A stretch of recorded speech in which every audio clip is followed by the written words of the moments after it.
कागज तो राम के पास में भी नहीं थे। तो ये एनपीआर, एनआरसी, सीएए ये केवल नागरिकता के पहचान तक जुड़ा हुआ मामला नहीं है, लोगों को सबजुगेट करने का मामला। इतने बड़ी संख्या में लोगों को स्टेटलेस नहीं कर सकते, नागरिकता के अधिकारों से वंचित नहीं कर सकते, मगर लोगों के अंदर डर का माहौल पैदा कर सकते, लोगों को डरा कर रखने का काम कर सकते। अब जिन लोगों के नाम वोटर लिस्ट से हटाए गए, बिहार में 45 लाख से ज्यादा का आंकड़ा, अभी भी उसका स्टेटस क्लियर नहीं है, उनको कोर्ट कचहरी करनी पड़ेगी। हम आसाम के 6 जिलों में घूमे जहां सबसे ज्यादा एनआरसी के पीड़ित लोग थे। जब हम मीटिंग करने के लिए जाते थे तो आमतौर पर हमें हैंडबिल लेकर जाना पड़ता था, मगर आसाम में हमने देखा जो भी कोई मीटिंग में आता है बड़ा सा लिफाफा लेकर आता है, फाइल लेकर आता है और अपने सारे कागज हमको दे रहा था कि साहब देखो मेरे पास तो इतने कागज है, फिर भी मेरा नाम जो है एनआरसी के ड्रॉप लिस्ट से बाहर कर दिया गया। एक गांव में जहां हमने मीटिंग की, इतने कागज हमारे पास जमा हुए कि जो डिक्की गाड़ी का था वो ओवरलोड हो गया।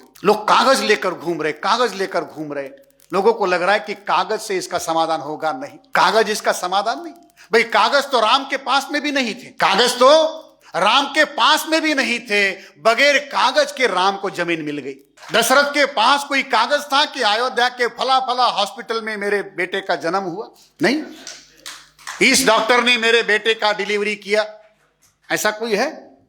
केवल आस्था के आधार पर राम को वो जमीन दी गई। अब सुप्रीम कोर्ट का कानून इस देश का, सुप्रीम कोर्ट का फैसला इस देश का कानून माना जाता। 1000-1500 रुपए लगेंगे प्रिंट आउट निकालने के लिए कि राम मस्जिद में पैदा हो गए, इस वजह से मस्जिद राम के नाम पर हो गई, उसकी प्रिंट आउट निकाल लीजिए। सुप्रीम कोर्ट के फैसले जब तक संविधान में संशोधन करके बदले नहीं जाते तब तक वो कानून माने जाते। वो सुप्रीम कोर्ट के ऑर्डर की कॉपी निकाल लीजिए और आपके बेटे का जन्म जिस किसी अस्पताल में हुआ है उस अस्पताल पर केस ठोक दीजिए, मेरा बेटा इस अस्पताल में पैदा हो गया, ये अस्पताल मेरे बेटे के नाम पर करना चाहिए। अगर राम को मस्जिद मिल सकती है तो मेरे बेटे को हॉस्पिटल जरूर मिलना चाहिए। मेरे पास तो डिलीवरी का बिल सर्टिफिकेट भी है, कारपोरेशन का बर्थ सर्टिफिकेट भी है।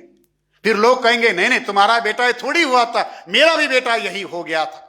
तो बहुत सारे हॉस्पिटल के ऊपर दावे आ सकते हैं। तो पूरा हॉस्पिटल नहीं, कम से कम जिस खटिया पर मेरी बीबी लेटी थी वो खटिया तो मेरे बेटे के नाम पर कर देनी चाहिए, ये केस बनाना पड़ेगा। फिर राम के पास कौन से कागज थे? कबीर साहब ने आज से 600-700 साल पहले कागज इनकार कर दिया था। कागज हम आज इनकार नहीं कर रहे, 600 साल पहले कबीर ने कागज इनकार कर दिया था।